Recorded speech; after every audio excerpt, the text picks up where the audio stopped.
right now, we're going to be joined by Benny Gantz, former Israeli Minister of Defense and chairman of the National Unity Party. Benny Gantz, an absolute pleasure. Thank you for taking the time to join me this evening. Donald Trump is clearly furious as he rages... Thank you for having me, and I'll be very happy if you would slow down a bit. You know, after all, I'm Israeli, and it takes some time to understand English. Yes, of course, no problem at all. Thank you for telling me. So, Thank you. No worries. Benny, Donald Trump is clearly furious as he rages at Israel and Iran for violating the ceasefire. He said, "I've got to get Israel to calm down." What do you make of that? Well, first, it's very important for us to emphasize the importance of the last 12 days campaign that we went through. Israel actually set out to stop the promoting of potential nuclear threat that would threaten us as Israelis, but would also threaten the entire region and the world. So I think it was very important for us to decide. No one is looking for wars, but I think it was a very important event. I also want to convey my appreciation for President Trump for his historic decision to act strategically against the nuclear sites that the Americans have attacked. I've heard the president talking. Israel obviously obeyed the ceasefire until the Iranians broke out this morning around 10 o'clock our times. But I hope that the ceasefire will last, but even more so, I think it is very important to make sure that the Iranians are not going back to their ambitions and to make sure that this destabilizing potential of this region is not coming back. Benny, the world is still in the dark about the terms of the ceasefire Israel and Iran has agreed to. Do you have any knowledge on what Israel has agreed to, and could this eventually lead to peace? I don't know exactly what are the details. I think it's just a ceasefire as such. And I guess that the Iranians and the international community and the Americans will go back to their negotiation. It's very important to understand. We have nothing against the Iranian people. And we didn't initiate this campaign before we had to do it. So if no one wants us to go back to that kind of activities, the important is that it's going to be a very good agreement with full inspection and making sure that Iran cannot enrich uranium, it cannot go back to the nuclear track that it was on, it cannot continue to support all those militias around the world and to destabilize the entire area. That's what should be in this agreement, but let's see what comes up next. Okay, so we still don't have any more details on the agreement. Israel said it held back on Iran and on an attack, and that was after speaking to Trump earlier today. Is Donald Trump the only world leader who has leverage over Netanyahu to stop this conflict? Or is Netanyahu determined to carry on regardless of what Donald Trump says? The way I see it, Israel agreed to this ceasefire. And I want to be very clear, you know, I might be some kind of political opponent for Netanyahu. But on the issue of Iran here in Israel, there's no left or right. There's right or wrong. And I think we are right. And we don't want to go back to fight if we don't have to. We will go to fight and to act only if the Iranians will make us do so. So the important is to look not what Netanyahu is willing to listen or not. The important is to make sure that the Iranians are not moving forward with those kind of destabilizing and threatening activities. And if that's threatened up, if that's straight up and there's no such event from the Iranian side, everybody can sleep in comfortable. The director of the nuclear watchdog warned Iran against undeclared nuclear transfer. Is Israel confident sites like Fordo, Natanz and Isfahan still have highly enriched uranium? Are you sure that that has gone? And if not, does Israel know where this enriched uranium is? Of course, we will have to assess the outcome, the specific operational outcome of what we did in Iran. I think we pushed it back heavily and seriously years back, whether this is a knowledge within the scientists' minds or whether those are enrichment facilities, etc., etc. Iran went very close and tried to go across the threshold between enrichment and nuclear capacity. But another threshold was crossed during the last 2 weeks, is the willingness of acting. I'm saying Israel and later on joined by the United States, we showed our capabilities, but even more so, we show we're willing to act if needed. And once again, we have no intention of fighting Iran to make sure it's not going back to this track. So I think that's very much important. So we can look at the achievement on the engineering perspective of it, on the tactical perspective of it, on the scientific perspective of it, but geopolitically and strategically, we need to understand that we went a very important threshold, and if we'll have to act again, we know how to do it. Unfortunately, people have seen it. So Iran would argue that it was operating an entirely peaceful nuclear program for civilian purposes. We also know Tulsi Gabbard, who is part of the Chief of Intelligence in the US, said Iran wasn't close to making a nuclear bomb.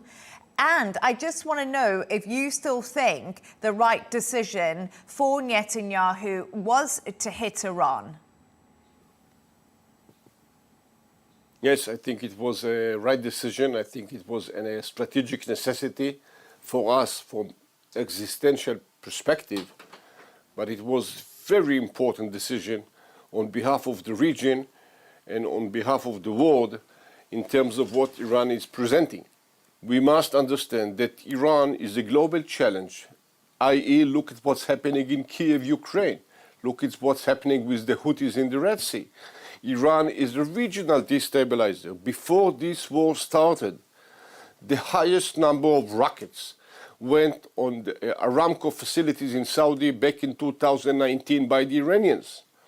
At the beginning of 2022, it went by the Houthis that are proxies of Iran to the United Arab Emirates. So it's not just an Israeli issue. So of course we have acted against a potential existential threat as we have done before in Iraq, as we have done before in Syria. This one was much more complicated, but we still could do it.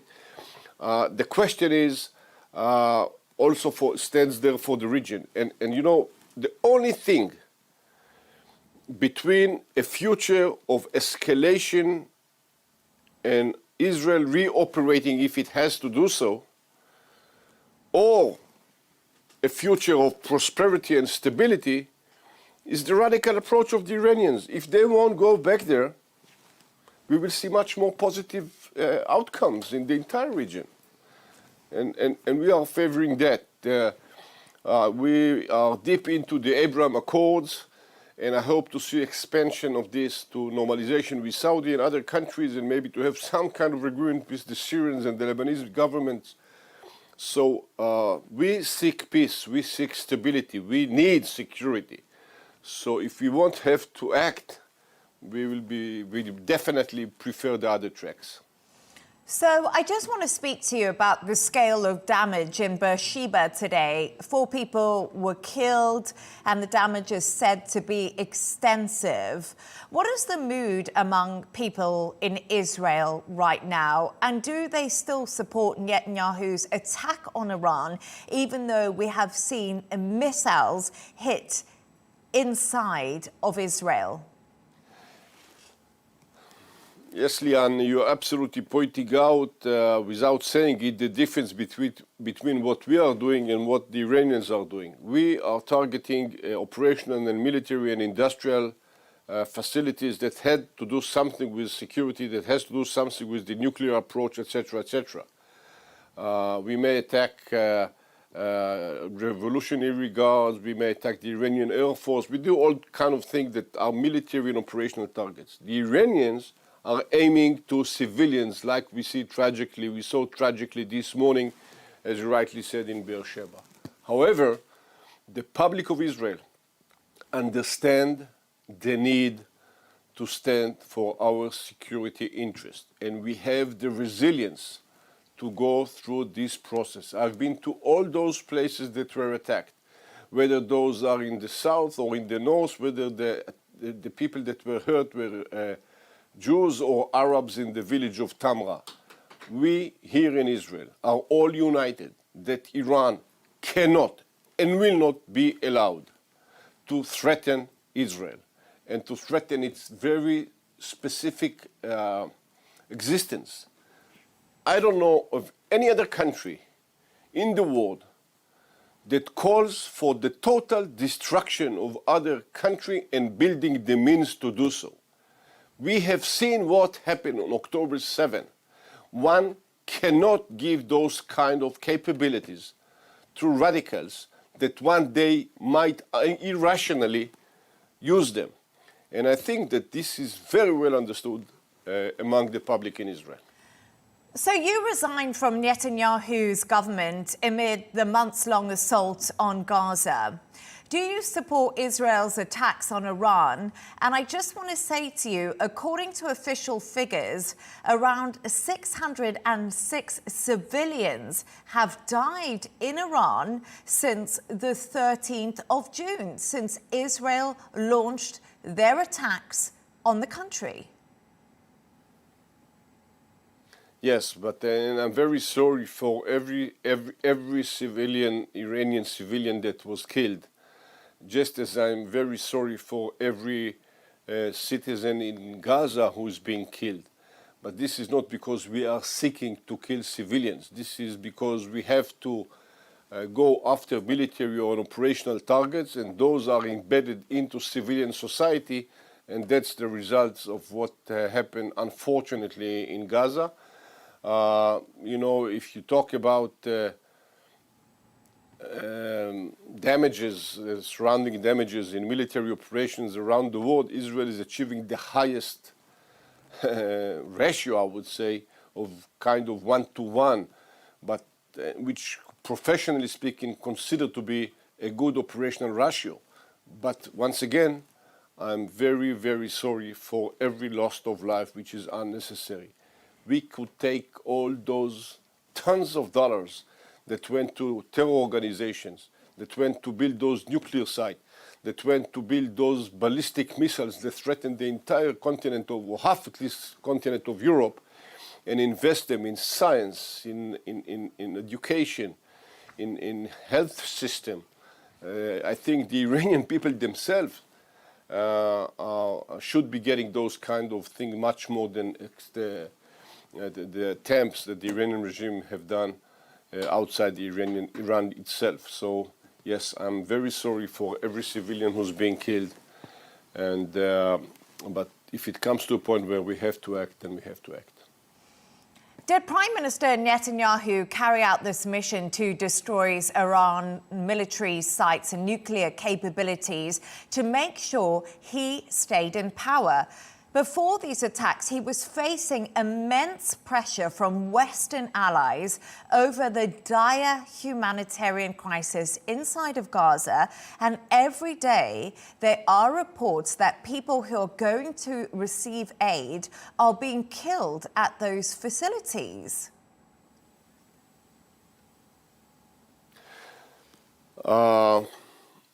We cannot afford to stop fighting against Hamas in Gaza, nor we should stop supplying food for the people of Gaza as much as we can.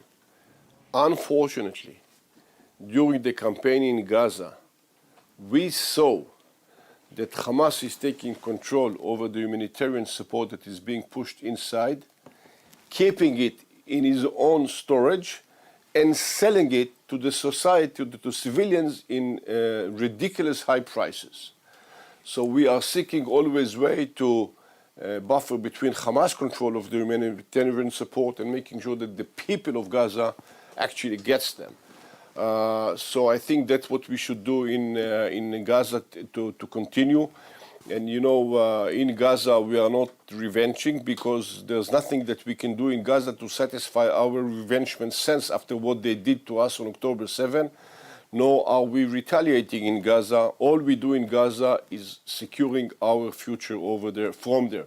And I hope that one day will come that we can build in Gaza something that the Palestinians can live with and we can live beside. I tell you first-hand knowledge how many peace people of the kibbutzim around Gaza were murdered. And those people were part of what we call here in Israel the peace camp. They took Palestinian patients to Israeli hospitals on a daily basis. They were murdered on October 7. They were about to build an industrial zone for 10,000 workers from Gaza to work in Israel, and he was murdered. That was my friend, the head of the regional municipality of Lipstadt. God bless his soul. And those people were murdered. So we cannot afford for that to happen. Hamas controlled and threatened us and attacked us ever since they took control since 2007. Iran were supporting this Hamas group or Hezbollah in Lebanon or other militias in Syria and Iraq since they took control of Iran at the end of the 70s. And those two activities must come to their end in order to promote stability in the region.